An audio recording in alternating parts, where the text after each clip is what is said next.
Hello, savvy listeners. I am excited you are taking the time to invest in yourself today. Savvy, the business podcast, will show you how your daily habits can create your own platform. Experts will share solutions and efficient tips to create a roadmap just for you. One thing that can make this happen: change your habits, change your success. Welcome to Savvy, the business podcast. Hey, savvy listeners, it's your girl Tracy. You know what time it is? It's time for a little coffee cup therapy. Get your coffee and come on in and join me real quick. So, I've been thinking, let me tell y'all something. Don't ever ask anyone's permission to pursue your dreams. You know why? Because your dreams belong to you, and they're important and they matter. And don't let anybody tell you any differently. Okay?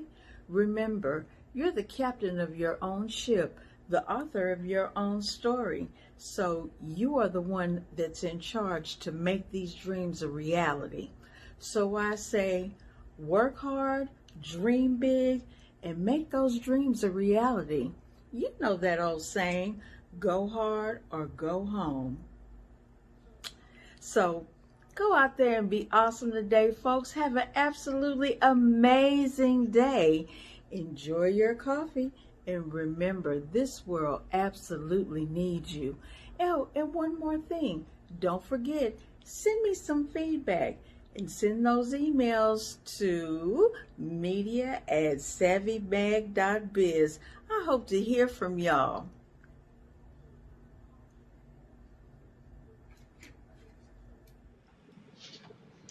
Hello, welcome to joining me on Savvy the Business Podcast. I am excited to have our guest on this morning. We are talking with Miss Jennifer Thornton, and she is a coach. And as always, when I bring coaches on, we're going to get into why she is the coach. I'm going to read you a little bit of her bio, and we're just going to jump on in as always. Jennifer has developed her expertise in talent strategy and leadership professional development over her exciting 20 plus years as an HR professional. She's led international teams across Greater China, Mexico, the UK, and the US to expand into new markets, managing franchise retailers, and developing key strategic partnerships, all while exceeding business objectives and financial results. The rapid growth of her consulting firm, 304 Coaching, has been largely due to Jennifer's unconventional approach to building innovative workforce development solutions. Nice. For companies who are facing breakthrough growth and accelerated hiring patterns. Such a great topic in the year of this world right now, I'm just going to say. So, thanks, Jennifer, for coming on and joining us today. Thank you for having me. It's going to be a great time. Absolutely. So let's just jump right in. Coach. There's so many people using the name coach. They're dropping the name. They're coach of this, coach of that. What separates you from every other coach out there, and why would they really call you Coach Jen? Oh my gosh, that's a great question. What a good starter. I think that what makes me different, unique, is that I have spent, many years in the corporate environment. And I've worked with all different types of teams. I've worked at all different levels. And so I have a lot of historical context of what it's like to work in teams, team dynamics, and what works and what doesn't work. And I've spent the last several years really studying the neuroscience of the mind and how does it take in language and conversations in the workplace. And then, all of that stuff makes some chemical reactions happen in our brains, and that influences our thoughts and our actions and our beliefs. And so really, I help people when I'm coaching an executive. We're doing the mental work of being an executive, and we talk a lot about fear and how do we instill trust and innovation in our teams. And we do it from a practical application standpoint. But again, we're also focusing on science and understanding how our language does impact people's beliefs and thoughts and reactions. Wow. So you said something in there about studying the brain and just the thought process of individuals. What made you decide to take it another level and say, you know what, I'm just not going to coach you, but let me understand the thought process and how do we get to certain areas? So I am a lifetime learner. And when I left my corporate job and decided to go out on my own and start my own company, one of the commitments I made to myself is every single year I will take a new program to advance my skills. And I think that if we're not learning, then I don't know what we're doing as humans. Like, how can we just not constantly be learning?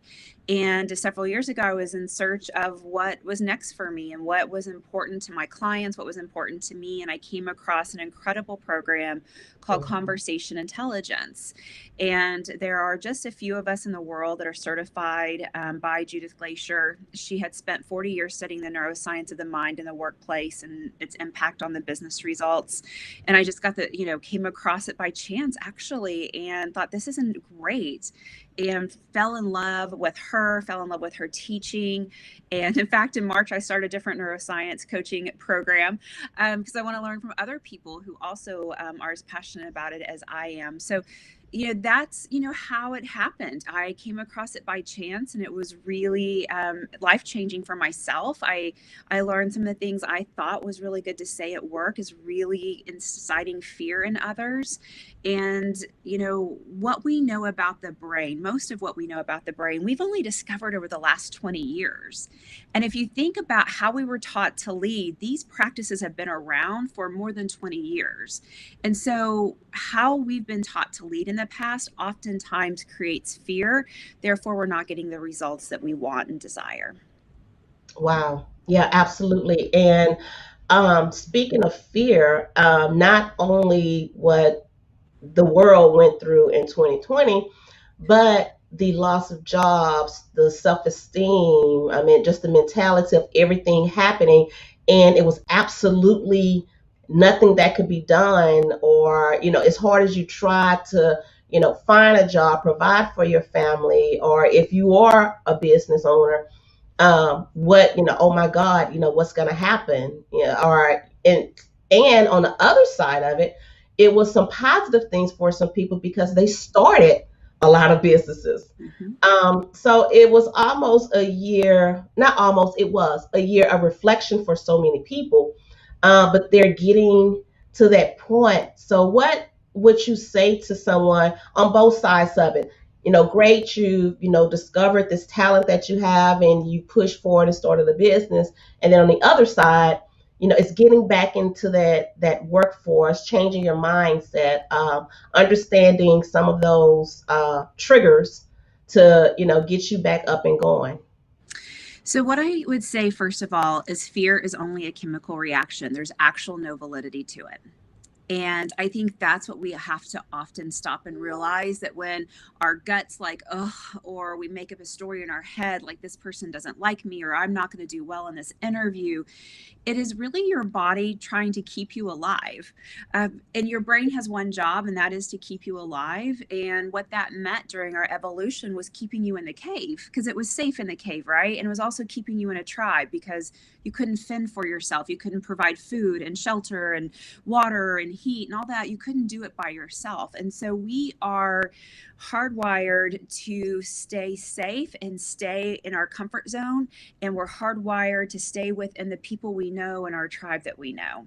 Uh-huh. And fear, when that chemical response happens in our brain, what it's doing is telling us stay safe. And so when we don't go for that job that we might get, but we're not real sure, or we don't make that call to that networking partner because we're not real sure how they'll respond, it's Right. just our brain trying to keep us safe from rejection, safe from judgment. And what I would say is, when you have that feeling, just recognize it is just a chemical response. There is no truth. You will not get hurt. Wow. I like that. I like that. Um, and now, with this week, from what you just said, this week, how can a person, they was like, okay, I'm gonna shake it off, we passed, we're in 2020, then you get a, what in the hell just happened? Right? Mhm. So, what would you say to someone that's in that moment? Oh, what would I say to them? I would say that your brain believes whatever you tell it. And if you tell Mhm. it something long enough, it's going to become a fact in your brain. Mhm. And which I think is so fascinating that our brain just believes what we tell it. All that little chatter and talk that we do in our own mind, it just starts to absorb it. And so what I would say is be careful what you tell yourself. Be careful of the story you create because it is an interesting time in our world. I don't know how else to say it. But if we look at it and say, wow, this is troubling, and it completely is troubling, and I'm in fear of the future for my children or whatever, Mhm. whatever your fear is driven from, accept that and know that yes, this is tough, but then start to use your energy, your brain energy, to think about how can I impact, how can I make a difference, how can I be a voice to my children or my friend group or my loved ones that can say, this is a moment in time, and we can set in this fear and this anxiety, or we can acknowledge it and recognize it and think about how we want to approach it verbally and mentally differently so that maybe we can help break some cycles. And I think that a lot of the problems we have, you can't go home to family dinner and you're not supposed to talk about a whole list of things. Well, if we're not talking about them, that's we're not moving the needle.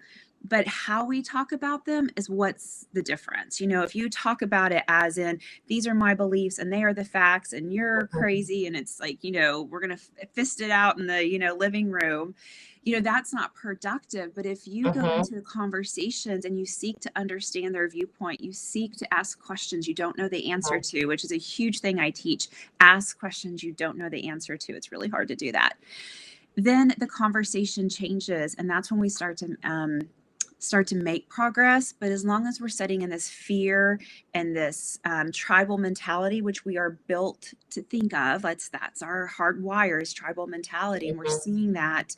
As long as we're falling into that, we're not making progress. Wow. Yes. So I'm glad that you said that, and it just goes, we fall into our habits, and our habits is what's so hard to break sometimes. Mhm. Um, and then with those habits can also be the people that's surrounding you as well. So it's understanding and knowing when to, I'm not going to say, cut them off or anything like that, but is knowing when to, if it is the end of that season, to cut them off. Then it's not no hard feelings or anything. It's just, hey, it's time for growth. You've learned certain things. You're moving forward. Um, and it's just time for some of those things to happen. So as um, individuals, we always have to understand our seasons, if that makes sense. So it's just, going through those processes. Yeah, you're absolutely right. I'm so glad you bring that up because not only does our brain believe what we tell it, it believes what other people tell us. And if we're not really careful about the influence we add into our lives, it impacts us. And we have to be careful of, who we surround ourselves with. Right. So going into 2021, what do you think will be the trends for successful leaders? Oh, good question, too. You ask great questions. I think that one of the trends is going to be flexibility Mm, and agility. And I think that as leaders, we like predictability and we like saying, I'm going to tell you to do this and you're going to do it. And then the outcome is X. Like, right? This is just a recipe. yeah. And it's really unpredictable right now. And I think that when we're learning to lead in like unpredictable leadership, we're really creating innovation. We're creating the opportunity to be open to whichever way is the most important way to go. And so I think that that's something that some of our great leaders that have gone through 2020 started to get comfortable and being really flexible, whether that is flexible work environment, where that is flexible how we market to our customer, if that's flexible of how we get Right. our product from A to B, it can be anywhere. But we're going to have to learn to lead in unpredictable times, because that's the future, and that's, again, goes back to how we were taught to lead 20 plus years ago in the last century. It was very predictable, and this is how we do it. And it was very scripted leadership and very scripted actions. And that is not going to work in the future. I'm just sorry. It's just not going to. Well, you are absolutely right. I've heard some people say, "Oh, we should stop saying new normal. This is not our new normal. This is not." It is. Mm-hmm. And if we think all the way back to when 9/11 happened, the security around the world, airports, everything, it was different. Mm-hmm. And everybody was preparing. Okay, I have to, if I'm taking a flight, I know I need to show up, 3, 4 hours early to go through this process without having to rush and all of that. But over time, we started to get used to our new normal. And as of today, it's still the case. The security is the same. We've just gotten used to it. And we prepare to know, okay, I got to get out my shoes, take my belt off. I got to do this. I got to do that. So you're preparing so you could take your time to redress after you go through security and, gather all of your things and then start walking. So you know that you have to prepare for those things now. So we've gotten to that new normal. And now we're going to have a new normal. And it's going to be different for a lot of people, but there's also going to be overall new normal for everybody as well. So I think with that is where people have to really understand that, okay, it is what it is. This is what we have to do now. And especially in business, we have to change our processes. We have to change our way of thinking. We can't keep saying, oh, I'm old school. I'm going to, keep doing this, or, it worked for me back, 10 years ago. So I know it's going to work for me now. Okay. It's not. Okay. So I'm glad that you said that. That we all have to prepare for that and understand what's coming. I mean, it is what it is. Um, what would you say to those that want to stick with, it worked for me, 2 years ago or 3 years ago, and I'm not going to change because it worked for me then? What would you say to someone that just refused to see you have to change the way that you operate? So I think that what I would say is, what are your priorities? One of the things I coach on is, false beliefs or false goals. And Mm-hmm. so a false goal is, I don't want to change, but the goal really is to be successful. So what I would say is, what truly are your goals, and what are those steps in those goals? Mm-hmm. And that's how you start to lead, become a person who can lead in unpredictable times, because that's normal right now, is unpredictable times.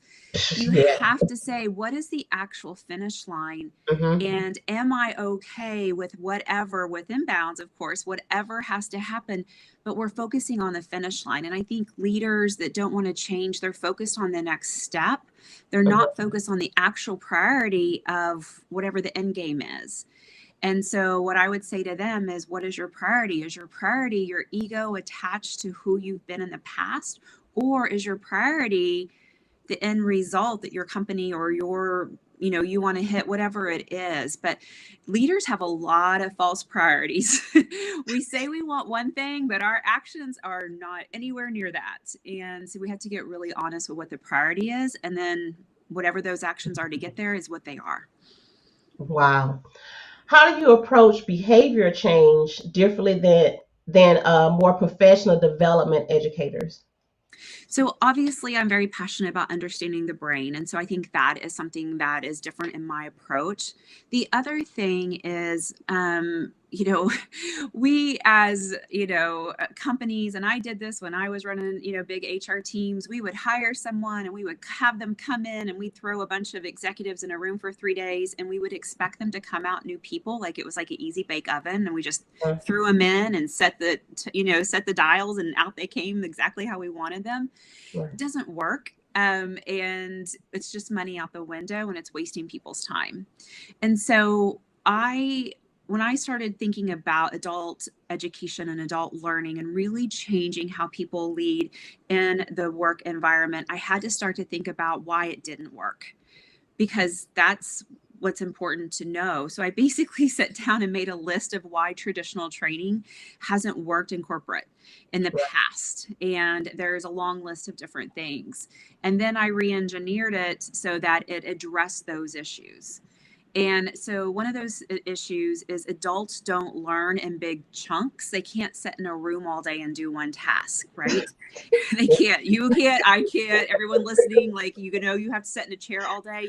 You're instantly mad, which means you're not using your prefrontal cortex, which means you cannot learn. So all of our education and the way we help organizations change behavior patterns is through drip content. If it's a 6 or 12-month program, we do 2 or 3 hour training at the beginning of the month. We give them implementation work, because if you're an adult, if you do not use what you've learned right away and actually apply it, then it won't stick. And so then we have people practice it. Then we come back and we talk about it and we debrief, and then we start to learn something new.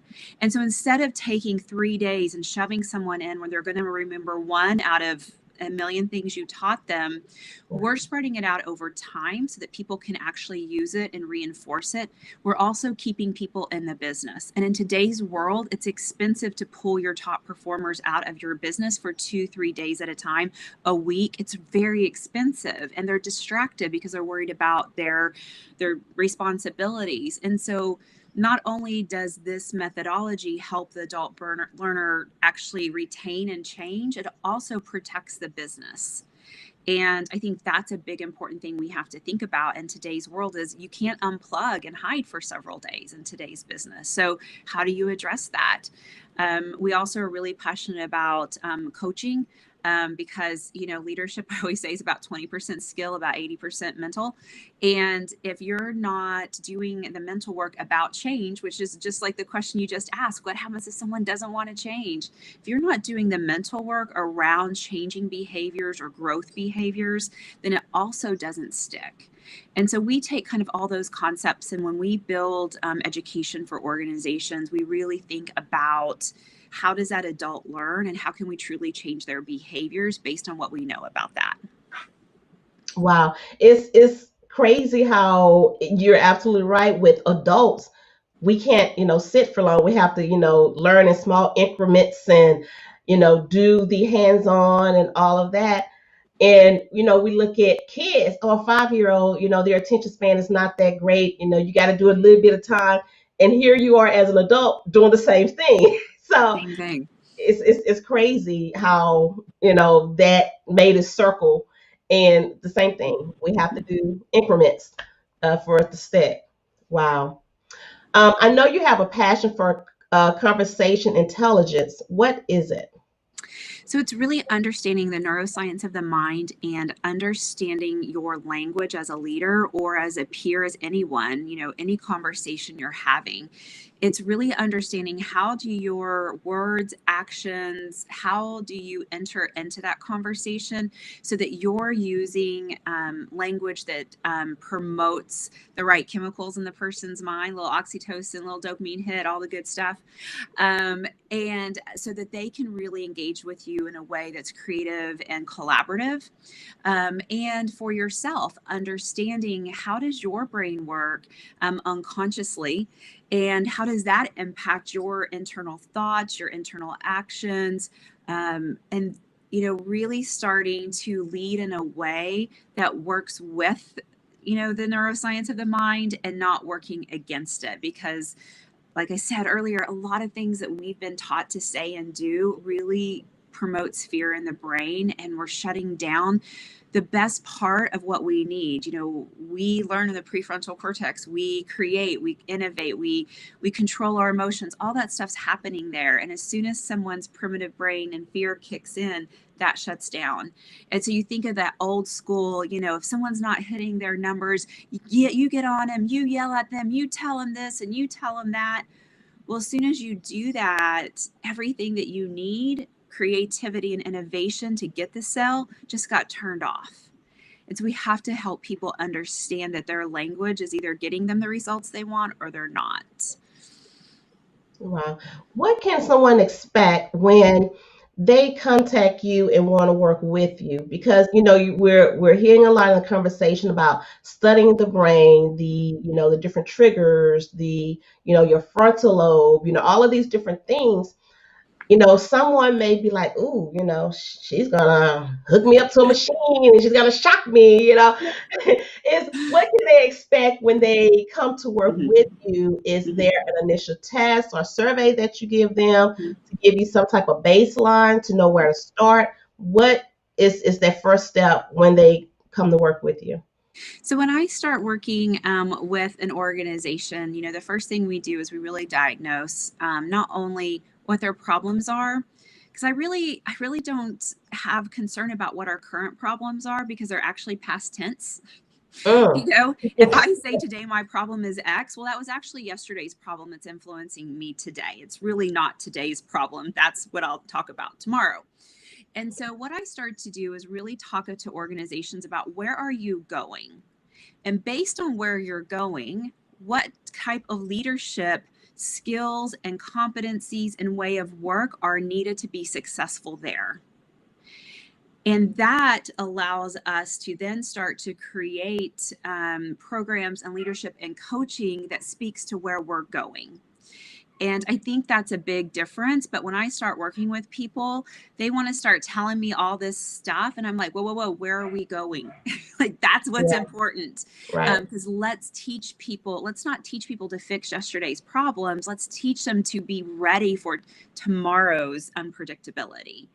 And Yeah. so that's one of the very first things we start to work with when we work with companies. And when I do individual coaching, it's very similar. It's where is your career going? What are your responsibilities? What are your goals? Who do you have to be able to successfully do all of that? And let's move towards it. We never go backwards because it really doesn't matter.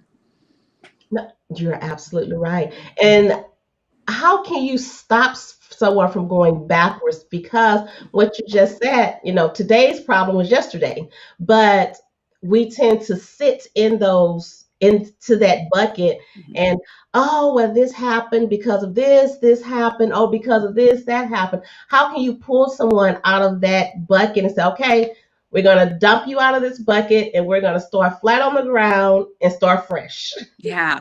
And those are like those little ruts, right? We get in ruts. We just keep telling ourselves the same story over and over Yeah, again. And so what we do, or what I like to do, is really say, let's rewrite the story. If you believe all of this to be true, what if none of it was? What would be the actual truth? We mm, start to rewrite the story, and say someone is stuck because they really struggled with their boss in the past yeah, and they want to have a better relationship with that person. Then it's reminding them that the story you are creating in your head about your boss, right or wrong, it's just the story yeah, that is holding you in a place where you can't get there. And so let's now create a new story about your supervisor so that when you interact with them, you're coming from a baseline with that story. Because as long as you're coming from that old baseline of, I hate him or her, they're yeah. mean, they're not smart enough, whatever all that is, then you're Mhm. never going to get there. And so we help create new stories, or things that we can at least start to accept, and then start to build off of that and kind of ladder out of it. You can't, if you have like this horrible situation, you can't tomorrow think it's the best thing ever. But could you make a couple of steps towards it, get in a better place, make a few more steps, get in a better place? And oftentimes we have to ladder through those situations. Wow, great, great advice. Great advice. What is one idea a leader can use today to create innovation thinking within their team? Oh, so one of the things I love to do with organizations when they start to think about leading different and they start to think about how do I lead towards innovation, which means how do I be collaborative and how am I asking questions I don't know the answer to, and how do I lead in a way that, lowers fear. And so one of the first exercises I think is a lot of fun is we have to kind of do something that feels really different and awkward. So everyone's like, this is going to be different. Mhm. So we find a problem in the organization, let's just say, certain product has been struggling and you've got to figure out how to get the numbers up with that product. So what you can do then is, call your team and say, hey, meet me in, whatever room, or meet me on Zoom if we're still working remotely, more than likely. Right. And I want you to bring me the most ridiculous, crazy, insane ideas on how to get product X out the door. Like, we've lost market share, we've got to get it back. I want you to bring me the most insane ideas you can think of.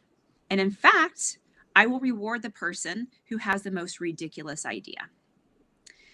And the reason we set it up that way is because if you tell people, hey, meet me in this room or, whatever, and we've got to talk about this product, it's not selling and I want to know why, you have created fear. So they are not going to be able to get creative and innovative to tell you because they can't use their part of the brain that allows that. But if you say, I'm going to reward you for thinking big, I'm not going to judge you. I'm not going to judge your ideas because Mhm. I am actually going to judge them if they're not big enough. Like, I need something ridiculous. Like, let's get this product to Mars. And that opens people up to think more creativity. Then as people are sharing these ideas in the meeting, just keep throwing them up on the board. Don't judge them. Try to make them even more crazy. Like, if they say they want to do this, then everyone's like, how could we even make this even more insane?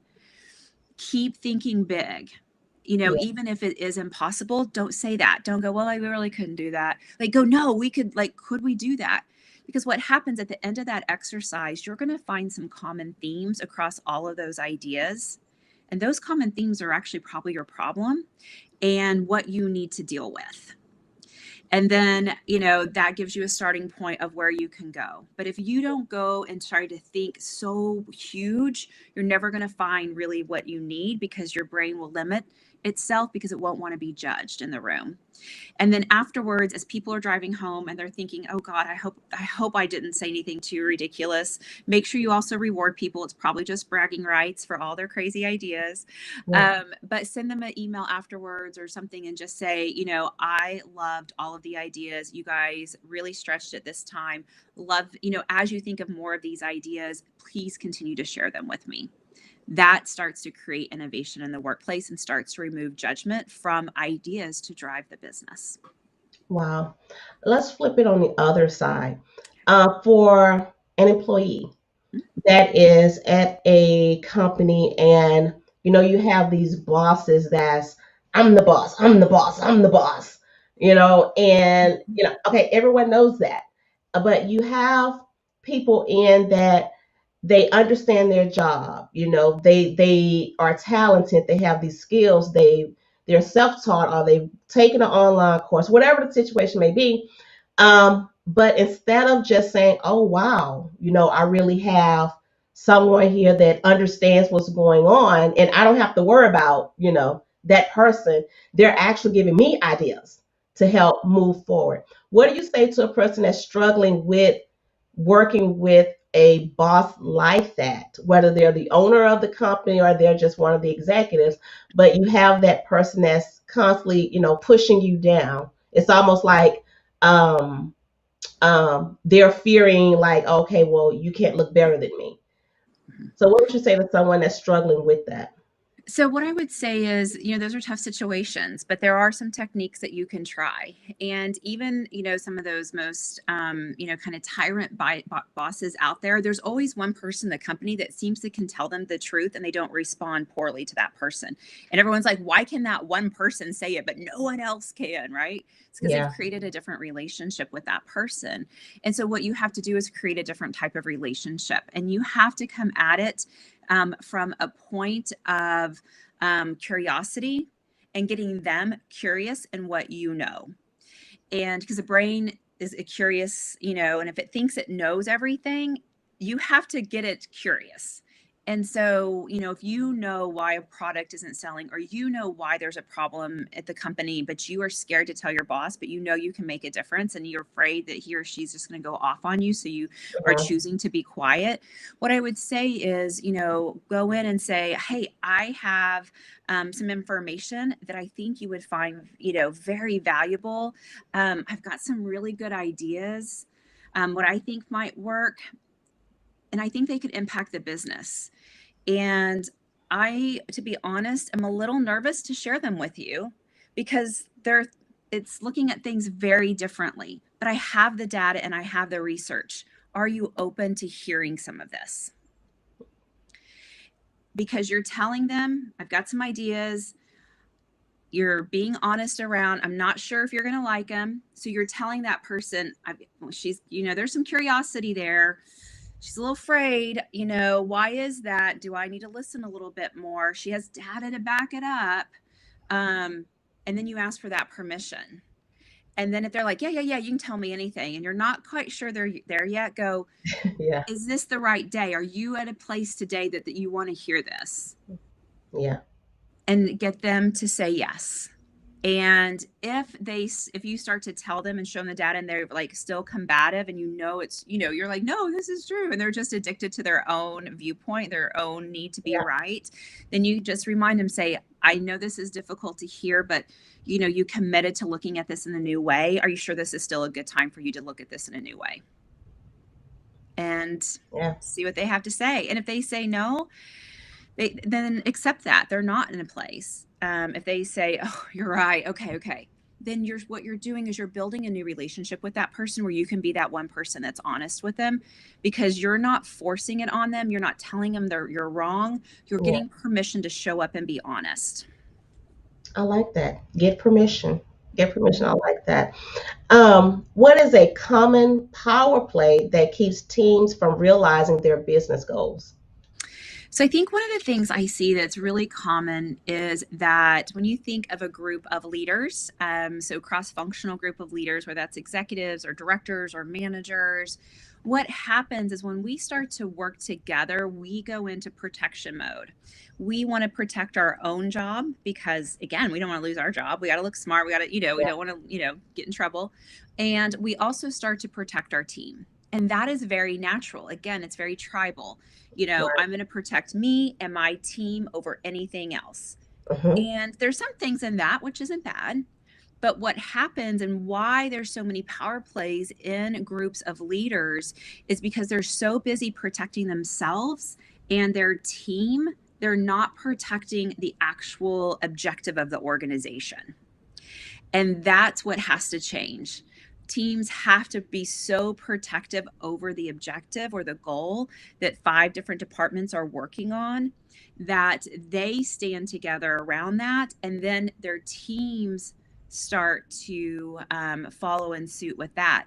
And so what you have when you start protecting the objective, you have more collaboration and less finger pointing. You have the ability to tell someone, here's what I know I'm not an expert in marketing, but here's something I've heard and seen. And you're able to exchange ideas openly. And that starts to create, momentum. But because of who we are built to be, we go into these meetings, and if a big difficult project's going off the rails, instead of taking ownership as a collective group, we sit around the meeting and we point fingers at each other. Well, your team didn't do this and your team didn't do that, and well, that's this and that's that. But that's why we have so much infighting in the workplace, is because we're not protecting the overall goal. We're protecting ourselves and our groups. Wow. We could go on and on and on with this conversation. I told you we were going to have fun as Texan girls. Yeah. It's so much good information, and it's so much that's needed to hear. And you're giving a great perspective on how to shift, not keep sitting into that same thought process or shoulda, coulda, woulda type thing. You're giving them, some options to say, okay, let's change this. You have the power to change it. You have the power to shift this. And, I tell people, I'm like, I decide on who I want to give my energy to. Why get into an argument about something, whether I agree or disagree? But there are times that you want to say, okay, hold on, we're going to debate this. But sometimes it's like, okay, it is what it is. Whatever, we're moving on. I must put my energy somewhere else, not into this right now. So it's understanding how to shift, finding a different way. And I want to thank you for sharing that today. That was great. That was great. Yes, you're very welcome. It's been a lot of fun. Right. Let people know how they can connect with you, your social media, your website, if they want to say, I need Jen in my life. So you can find us at 304coaching.com. We have a lot of free resources there. Feel free to download and enjoy those. I also love to always continue the conversation on LinkedIn, and you can find me at Jen Thornton ACC and connect with me there, and drop me a message, and I'd love to hear from you. Wow, great conversation. Thank you so much. Thank you. Have a great afternoon. All right.